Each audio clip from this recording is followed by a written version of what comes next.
Hello, everybody, and welcome back to our Close and Espressos. I'm very excited for a couple of reasons. So I have Chris Wheeler today on the show, and we're going to do lots of chatting as we've already been chatting for an hour. So we're going to chat on camera now with a recording. But I figured really I wanted to have Chris on the show for one reason and one reason only, with a slight second reason. And number one, it's that Chris, we're going to be in Puerto Rico together at my wedding next week. Can't We're wait. going to be vibing. We can't wait. It's going to be amazing. We've been chatting thoroughly about how Chris is coming with Riley Goldman, and Riley says he doesn't own a suit. And so he wants to wear like sweatpants basically to a bush. He owns one suit and it is a bush light suit. I believe that, by the way. So Chris is on Riley outfit duty before the arrival in Puerto Rico. So by the time you guys are all listening to this, I'm going to be there already. And then Chris is going to be packed and ready to head out. So really that's what I wanted to talk about today, as I have been chatting about the wedding for about 8 months leading up to it. It's sad because the next time I'm recording, I'm just not going to have anything to look forward to, you know? And then the next reason that I wanted to have you on the show, Chris, is that we did meet because we're in the same industry. There is that. And we've roughly been in vacation rentals for the same amount of time. You a little bit longer, as you are significantly older than me. Yeah. I by, love to date myself. by a slight margin. Okay. Tell me what you're doing now. Well, so I've been on this journey since founding Scenic Stays of going on 7 years now. So I started Scenic Stays from scratch, almost exactly 7 years ago, beginning of 2018. So it's been quite the journey. We've had the great opportunity to go from 0 properties to now about 460 properties, and we stretch from Panama City Beach to Navarre Beach. We also have a sister company that does association management, and we do some real estate sales as well. So it's been quite the ride, but not really position I thought I'd find myself in. Yeah. So before this, I don't know if you remember this, but when you were at Sterling, you took over our office. So 360 Blue used to be in the Redfish Village office on 30A that Sterling moved into. And it's weird to like connect those dots now because that was like 9 years ago, 10 years ago when you guys moved in. And so you were overseeing revenue at Sterling. I think we were doing revenue management at the same time because I was the director of revenue at 360 probably at the same time.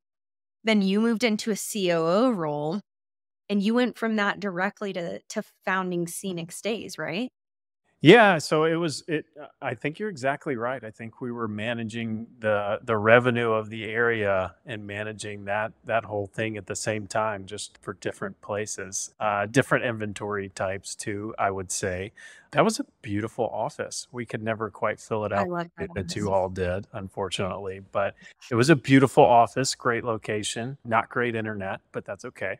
I had the good fortune of working for Southern and Sterling, so two really large companies, good companies to start with. I had a lot of autonomy, which was really valuable, and I had the opportunity to make a lot of mistakes and learn a lot before Scenic Stays. So it really helped. It really helped me learn a lot about the industry because I never imagined I'd be in vacation rentals. I also took the role with Southern thinking that vacation rentals were just like hotels where I had learned, and quickly found out it is not at all. It is nothing Mhm. like hotels except it's hospitality. So yeah, it was a very interesting learning grounds, and there are a ton of great people that helped me along the way. I think by and large, I'm just pretty lucky.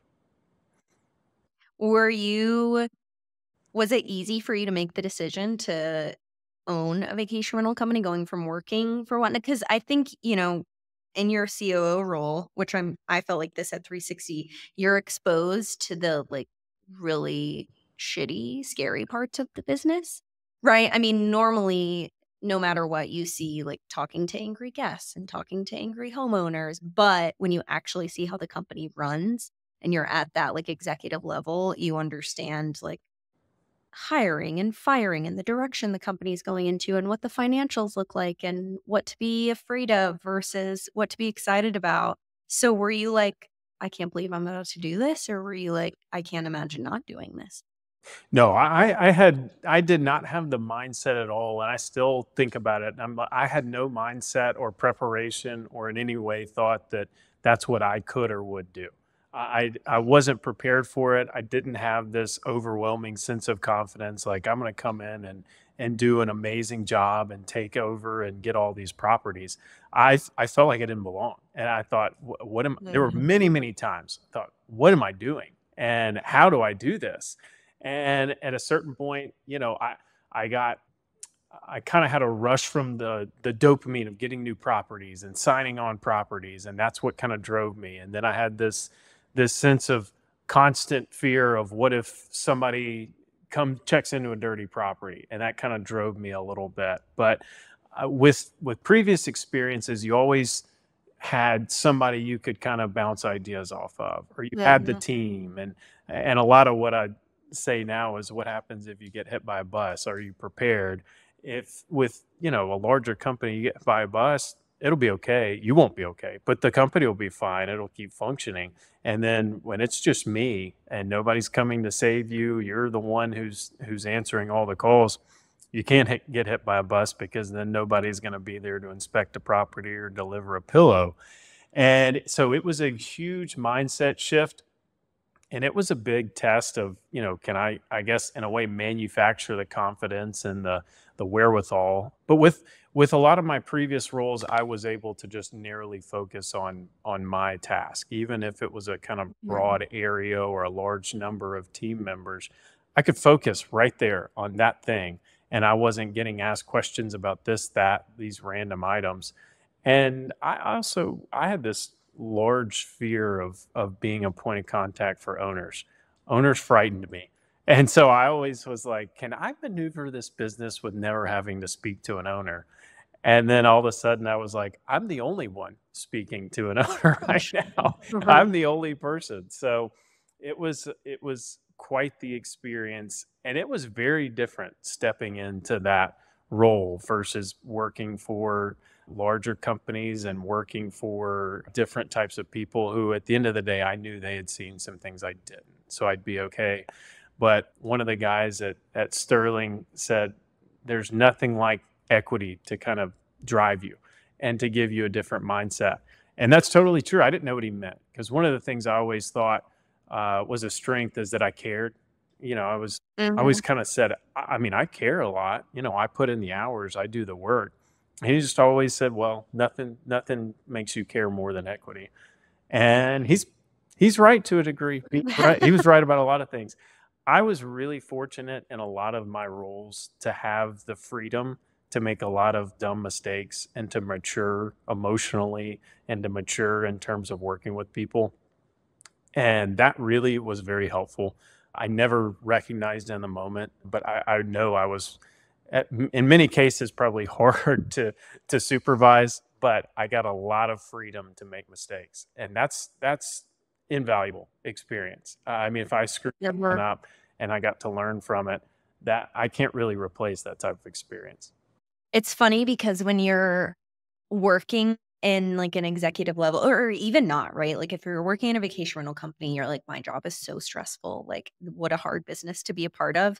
And I can't imagine the anxiety that owners feel when it is your business and, like, you're responsible for the livelihood of your team, and at the end of the day, you can't call somebody and be like, "Hey, this owner's really pissed, I already tried to talk to them, could you talk to them now?"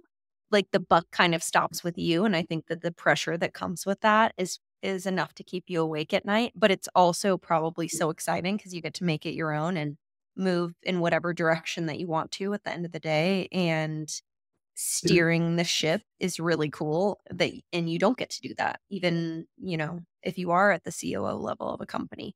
I think the anxiety you're talking about, it can have two different effects. It can be what inhibits you and holds you back, or it's that same anxiety that can drive you. So when I'm feeling a certain way, it's that same anxiety you're talking about that keeps you up at night, that drives you to do better, drives you to make sure Mhm. you live in it and you figure out how to do it differently. But it can be the same thing that affects you to a point where you've got to have some healthy coping mechanisms to get through it too. But I also think having both experiences, you can do a lot of really good things, and no matter what your role is, if you're Mhm. given the right type of leadership, you can. My first job at Southern, I felt like I was put in a really great opportunities to succeed. I had a lot of great tools, but I also, like I said, I had the freedom to make a lot of big decisions and do a lot of things that were helpful. So it's just, I think, but that also kind of can come from the top and flow down. There's a lot Yeah. that goes to your culture setting that I think is important. Do you still call people for advice if you're, like, dealing with something hard? I do, and, I call people that would act as mentors, but I like to ask the team. I like to ask people that, that maybe what are considered my direct reports or even not my direct reports. They're living in it. They do it. And so, Mhm. I like to ask more than I like to just tell and command and direct. But I Mhm. think that's one thing I have gotten better at, but I still could be even a lot better at, is asking for help. That's one thing I feared so much, is saying I need help. And I still fear that I need help because you've Mhm. talked about this before and it's so true, the imposter syndrome. If I ask somebody for help, I look weak. I look like I don't know what I'm doing. And over time, I think you just learn that being vulnerable it requires a certain kind of strength that, asking someone for help, even if it's your frontline person, they may have a great idea, or they may say, yeah, we deal with that all the time. No big deal. But help can come from a lot of sources, but I have learned for sure to seek help. I have a number of people I would say I can call on, and then I can ask for help. Bill Abbott's a great source of information. He's kind of a Mhm. legendary guy, but I tell him there's a couple times of the year where I'll call him and ask if we can chat, and I just need to have kind of a little session where he he talks me down and advises me on why I'm being illogical or why I'm actually making sense, or if I'm not making any sense. But there's a lot of value in that. That's how Jason is. It's like, I'm sure as soon as he sees my name pop across his text, he's like, "We're gonna talk about the same thing that we talked about 3 months ago." I'm always like, "I know I sound like a broken record, but I really need advice on this again." But I swear he gives it's funny because I, like, will make fun of him for just being in the industry for so long, but he is the person that I think about when I'm like, I'm really stuck on something or I'm having this issue and I don't know where to go, and imposter syndrome, it's wild because it's a lot of people don't talk about it, but I still I actually told somebody this the other day. Maybe it was about being on the board of directors for Verma that I feel like I've, like, tricked a bunch of people, and they're gonna realize that I'm a fraud. Like, this is my biggest fear. I'm like, I somehow was able to trick enough people to where a anybody feels like what I have to say would be, like, valuable at all, which sounds crazy to think, right? But I do the more people that I talk about, specifically, like, executives and, business owners, which I think this is probably, like, everybody, no matter what role you're in, you feel this way. It's, like, extremely common and everybody has it to some degree. Yeah, I agree. I think that's also kind of what drives you, is that feeling of I need to make sure, it's like the thing that says rent's due every day. It's like you feel that little sense of like I need to prove myself, because if you stop and you rest on your laurels, you kind of are an imposter at that point. So I think that very Mhm. sense of what you're talking about is kind of what drives you, but there's not as many people as you'd like to see that are vulnerable about it and talk about it, which is Yeah. really, I think, it's kind of a wild situation, because that's what actually makes you respect people more, is if they're willing to just say, I've got this, I feel this way, or whatever. An example of that would be Lino. He's another person that's a fantastic source of information for me. He knows in times I have a very short switch, or a short fuse, and so I've learned now there's situations where I'll call him and just kind of, he's like, okay, okay, okay. And then I'll say, thanks for talking to me about that. I needed to vent a little bit. But yeah, I mean, I think the more you feel like, you don't need to necessarily prove yourself, but I think it's helpful to have some validation from other people where they confirm you're Mhm. not an imposter, you belong. but if you kind of confront the fact you feel that way, that's valuable. I think that's also what drives you. Yeah. I think it's helpful when every person you talk to is like, "Oh, yeah, I felt that way too." And then you realize that you're not alone and that we're all just kind of trying to figure it out as we go along and like you don't I don't know, it's hard because I don't know who made this saying up that in vacation rentals or in hotels you go to like Harvard College of Hospitality to learn, but for vacation rentals you go to the School of Hard Knocks. And I think that's so true. Like there isn't any type of manual for vacation rental managers, so we that's probably why we all have imposter syndrome.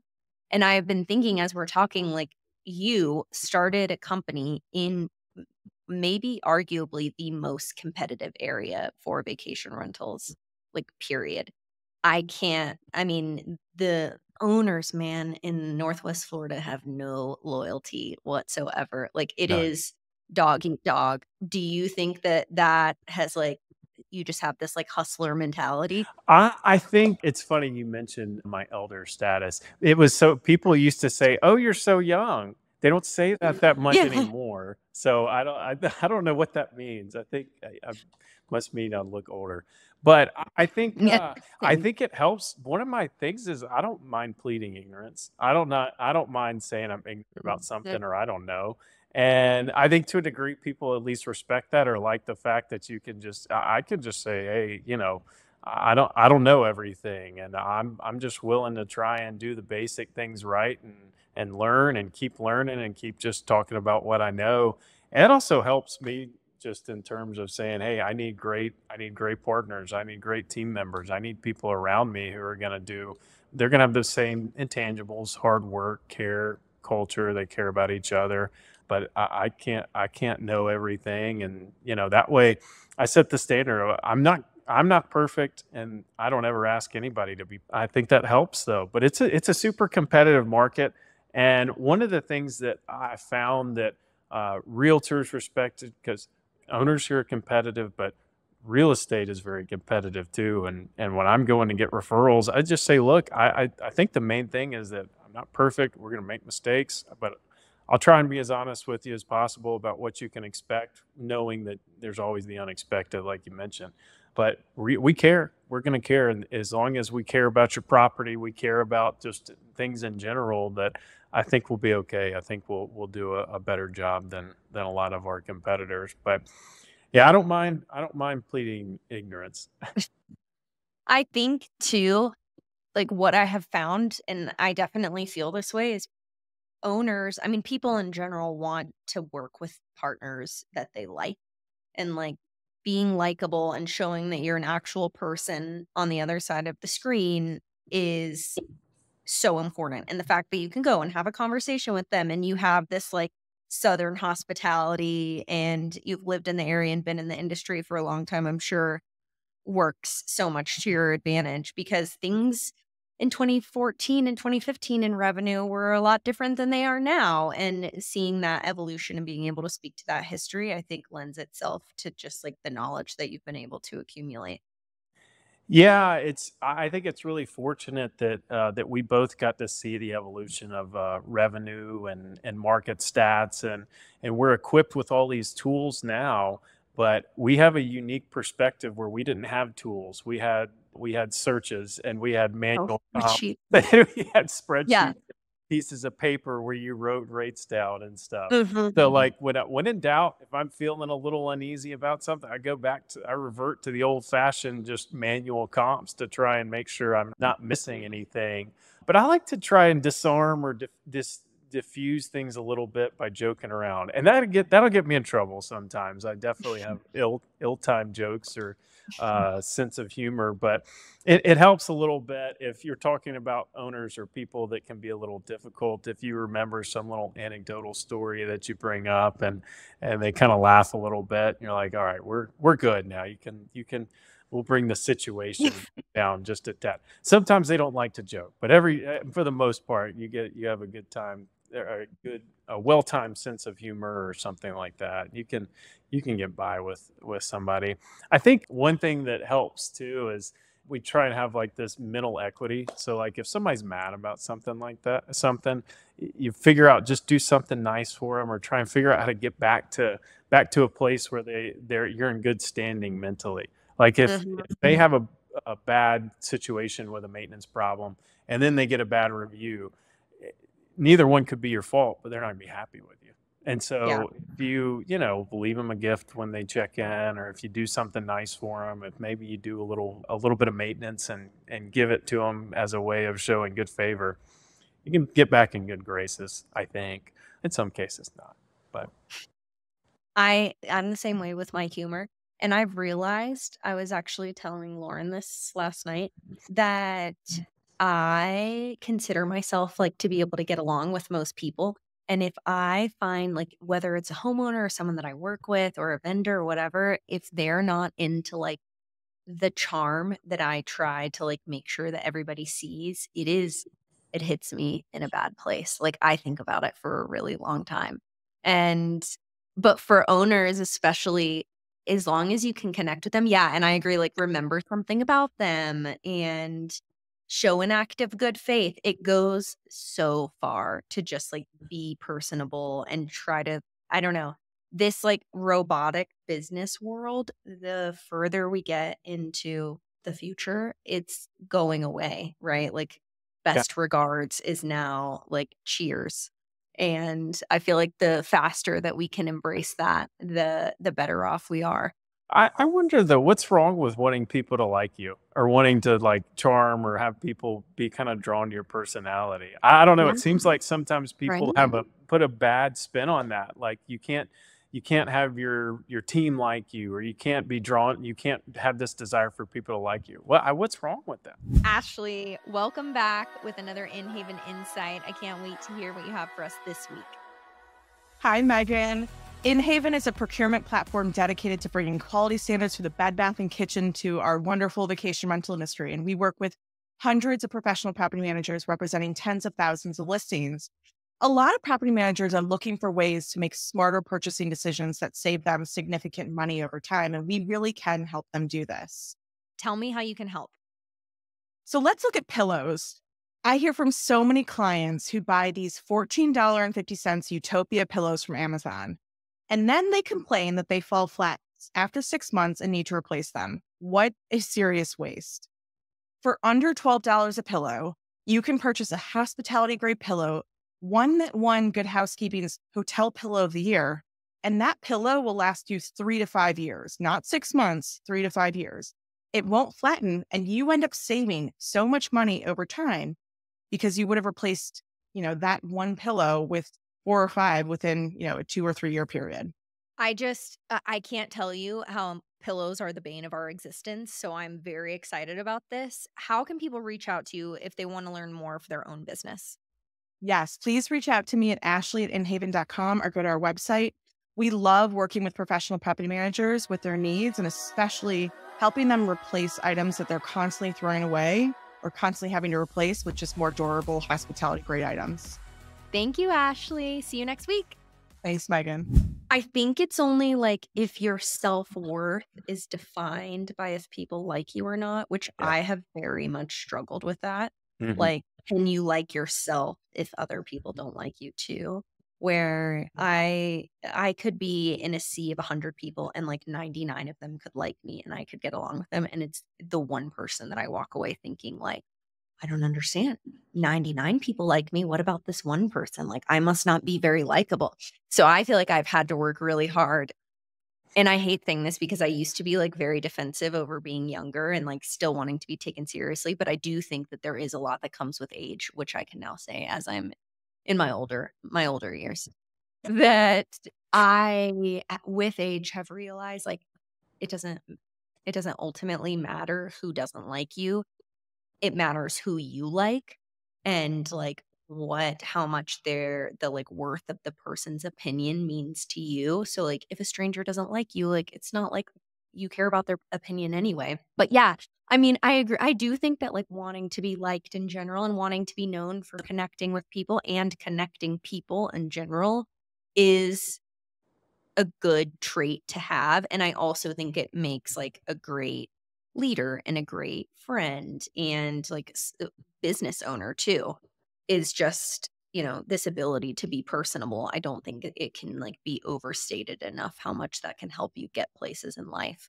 Yeah, because you're right, and it is at the end of the day still a relationship business. It's a lot more than that at times, but at the you're gonna like you said it very well. You're gonna work with people you like. I mean, you don't want to be miserable in your work life, especially in this business. There's so many boundaries that get blurred between your work life and your personal life and all of Totally. that. You can't control it to an extent, and so you want to work with people you like, and that's a benefit of being in certain situations, particularly with growth. You can be a little bit more particular about working with partners in terms of like homeowners that you like or that you get along with. Mhm. In the beginning, I would have taken anybody on. They could have just, I mean, they could have said or done anything. I would have said, all right, that's okay. And then over time, you have the ability to say, I can be a little more particular.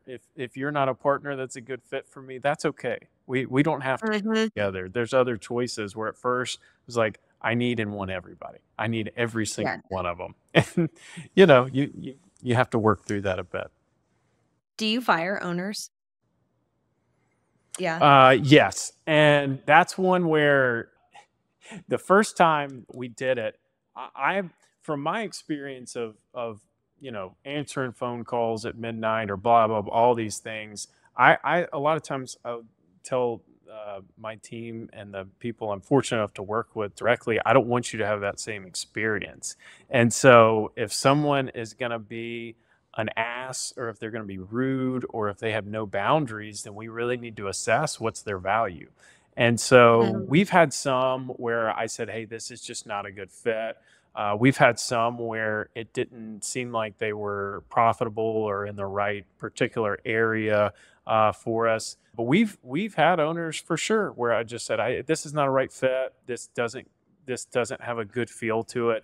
And if they're super disrespectful, particularly right out of the gates, everybody gets a pass. Everybody has a bad day. Everybody has a bad interaction. But right out of the gates, if they're disrespectful, they have this tone to where they're not going to have a mutual respect. It's a partnership. We're not going to we can't invest time in somebody that's not going to be respectful because Mhm. that's not fair. So that really doesn't sit well with me. People can be rude to me and it'll bother me, but I'll get over it. I'll be all right.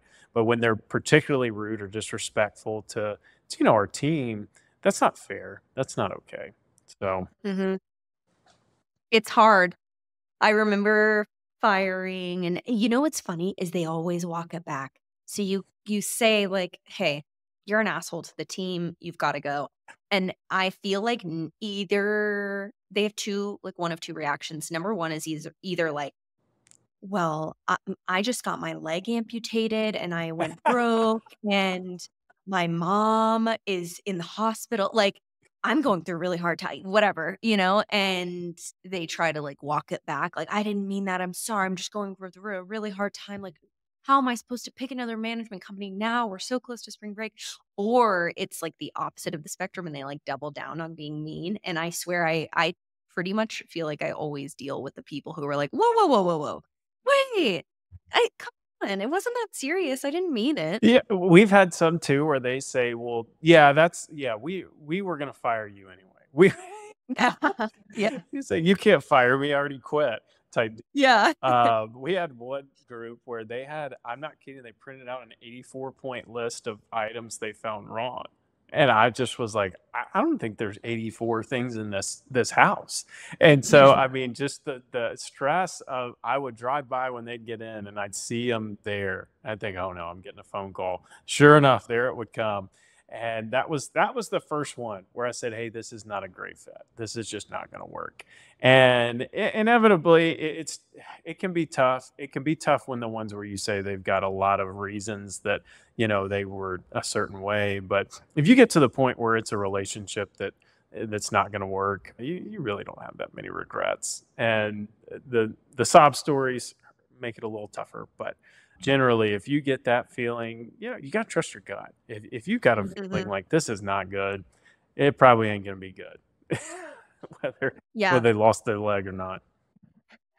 Agreed. I know the last person that gave me a sob story, I was like, fine, but you get one more chance. And he's like, he's kept it together ever since then. But I'm like, don't make me regret this. It is interesting though, because the firings, I think, are the most meaningful for like culture, or one of the most meaningful things that you can do for the team is to show that you care enough to forfeit revenue for their happiness, which I feel like is really hard to find in businesses. And it's most of the people that I've asked this question in the industry say, like, absolutely, we fire owners if they're mean to our team. But I know that there are people who don't. And I think that it's just so meaningful at the end of the day, the people who are on the receiving end of so much criticism every single day and just have like a rough go with their role, to know that you're willing to sacrifice income for their well-being, I think it pays for itself in dividends in other ways. I think you're totally right but don't you think that's a product of those who have been there? I think if you've been there and you Mhm. know that struggle, you can empathize with it and say, I don't want somebody else to go through that. And there's no dollar figure worth that. Don't you think that's a product of somebody who's been there and seen it? 1000%. Yeah, I remember telling an employee once, like, "Oh, we need to create a list of owners that we want to let go of because they're taking too much of our time or they've been rude to our team." And this employee saying, like, "What do you mean? We fire an owner because they took too much time or because they're being mean?" And I was like, "Yeah." And you don't realize how meaningful it is to them until they come back to you and say, like, "Holy shit, that person literally took 30 hours of my time for a $50,000 a year income property anyway." I love to quantify. You made such a good point where if you quantify it, put a number to it. Say your time, how many hours do you spend? And then you say, Yeah. how much of your time that you're devaluing yourself and your contribution by spending so much time on this person. It's not just not worth it for your mental sanity. It's not worth it in terms of dollars and cents. And Mhm. you're right though, it's a risk to your culture too, because if you put that concept in the wrong hands, you're gonna have somebody who's that's Yeah. what I shouldn't say this, but I borrowed this phrase from somebody. I think it's funny. It's a great business if we didn't have the owners and guests to deal with. Yeah, right. Seriously. I know, and they're, like, competing. It's so hard too because what a unique industry to be in when guests and owner you're serving 2 different customers and they always want different things. And you know Like what's interesting is that is so challenging, and there's a third one. You gotta serve guests, you've gotta serve owners, and then you learn you gotta serve the business. Because if the business isn't healthy, you're still not gonna be able to fully take care of the guests and owners, If you're not striving towards that profitability, then your owners and guests could be in a great spot until, you go broke. So, mhm. it really is tough. That's why it's always like I worked in hotels. It's like, whew, you, I don't realize how good you have it in hotels till you come in. I can't even, like, I'm glad I didn't have to make that transition. Will Slickers made the same transition because I cannot imagine going, like, I don't even wanna know. I can imagine it, like, how nice it must be working in hotels, but I don't wanna know firsthand. It would send me to a bad place. I'd be like, "Well, I've been doing this for 10 years because why?" Ignorance is bliss, you know. Yeah, exactly. Bliss. How many people do you have on your team now? I think in total, so we have Scenic Stays, and so we also have our sister company BBA, that's association management, about 12 associations, and then we also do sales. So you don't really count the sales agents because they're not really truly fully time. But I think we're at about 65 full time people, and with our structure, it lends us to be a little labor intensive.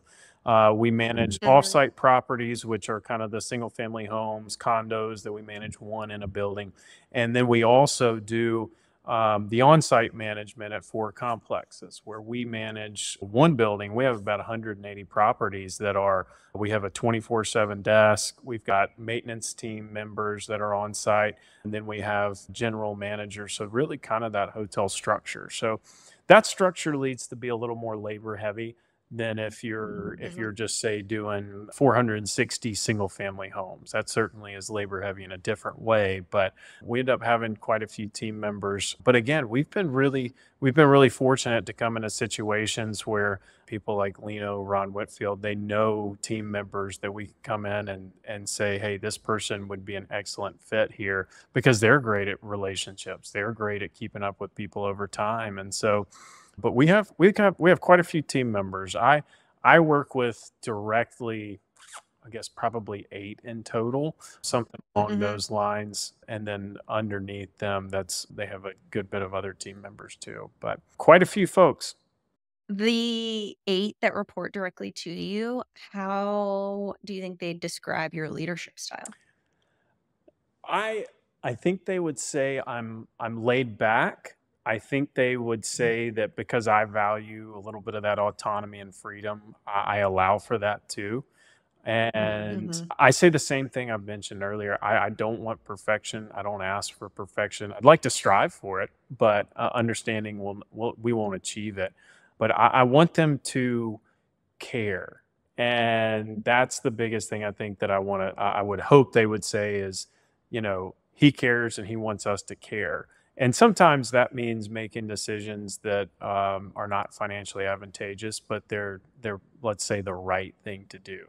But I think if they asked, they'd say I'm very laid back. I try and bring some humor in, and that sometimes is not appropriate for the situation. But that's probably what they'd say. But I think they'd also probably say I know what I know and I don't what I don't. And if I don't know, or if I feel like if they've got the situation, there's no need for me to butt in. I only make bigger messes. So Yeah. The owners typically do, you know? it's a lot of times, even when that's one thing that property owners will reach out and say, "Hey, do you know the situation at X?" And I'll say, "Well, quite frankly, I don't." And I say, I'd be happy to jump in and try and help, but again, quite frankly, I'll make it bigger. I'll make a bigger mess out of it than letting them handle it. Maybe let's address it on the back end. So if I start meddling, then I'm like, "Oh, we need to expedite this," and I'll contact the vendor, and they're like, "No, we've already done that. Like, just chill." and, Yeah, they're like, "Get yeah, out." yeah, yeah, and I'm like, "That's okay. Yeah, that's fine. You're right. I need to chill. I need to get out of this." So, I would think or hope that's probably the feedback because that's what I strive for. I want people to feel I want them to feel that sense of independence, and I want them to feel like they can fail and make mistakes by virtue of the fact that they're trying, and then we'll address it on the back end and see if maybe we should do something differently. But one thing I think I've gotten better at, I could always do better at as well over the years, is not overreacting. I mentioned that short fuse. My fuse has gotten a little bit longer. That's shocking to me, I'll be honest. I'm shocked by this By information. the fuse? By the fuse? Yeah. Well, I think what I've done best is maybe learn to cope with it. I mentioned to you earlier is preventatively coping. I like to exercise, and if I hit my exercise, times and goals, and if I kind of do what I need to prepare, the situation doesn't shock me as much. But if I already got something Mhm. resting on my mind, and then I get hit with an unexpected, then you know and so it's not a bad idea for me to go for a run and after a situation so that I don't overreact. But it's where I got the opportunity early on to maybe overreact a few times, to where I learned that nothing good comes from that. Nothing good comes from capitalized words and emails, in my opinion. So I'm not Yeah. gonna do it. I I'm not gonna agreed, send it. I'm agreed. not gonna send it with underlines. I mean, they get it. It doesn't mean that I don't get upset or I don't get frustrated, but it's also not worth the anxiety. If I'm getting frustrated with somebody, and I'm like, it's gonna sit on my head for a while if I've done something that I feel like I've reacted to. But that's a Mhm. that's a testament to time and emotional maturity, maybe. Yeah, self-awareness, honestly, that's all we can ask for. Like, I think as long as you know this about yourself, I can be super defensive and, on like, about specific things and have a really hard time admitting when I'm wrong.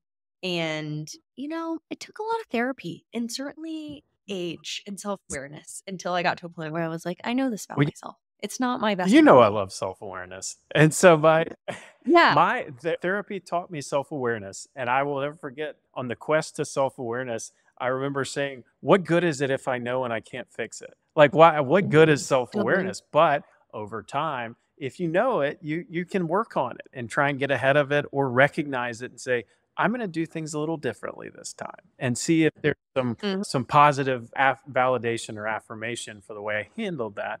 And so I'm a big fan of self-awareness. The more you know about yourself, the better you can do and handle situations.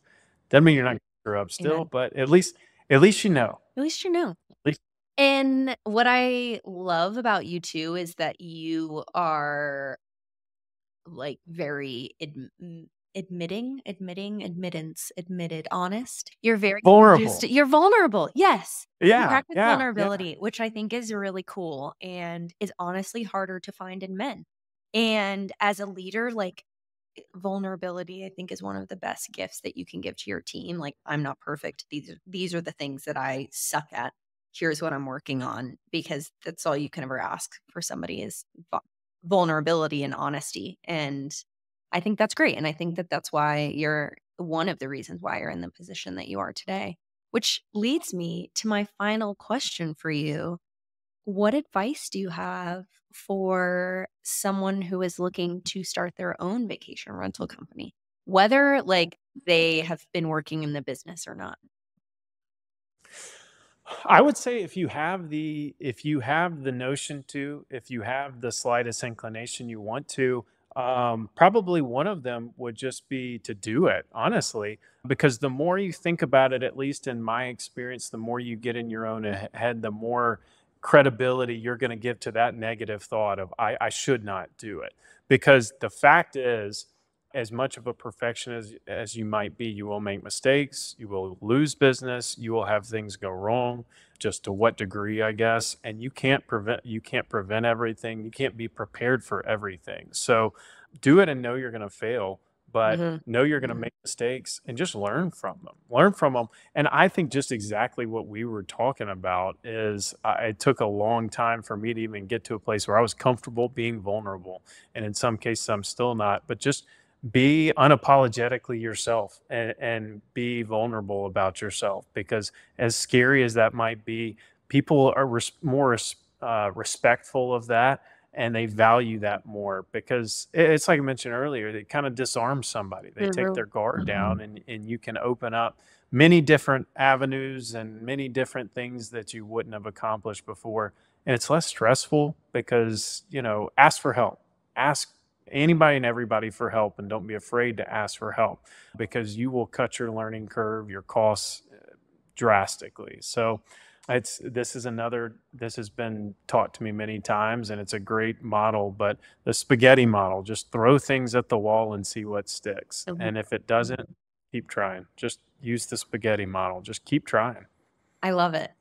Thanks, Chris, friend, for being on the show. I can't wait to be in Puerto Rico together I next know. week. I am thrilled. I'm thrilled. I'm thrilled. Let's just hope that I am feeling this positive after my spray tan. We'll do we'll do a Puerto Rico recap episode with some mimosas after the wedding and really fill the listeners in on how things went. The I dance love it. moves will be very vulnerable. It'll be great. That'll take a lot of vulnerability, because that'll take a lot of courage. But I think I'll get there, and then I'll have to be very vulnerable at speaking to that Uh, experience. you're the best. Thank you so much. Till next time. My pleasure. Thank you. I loved it.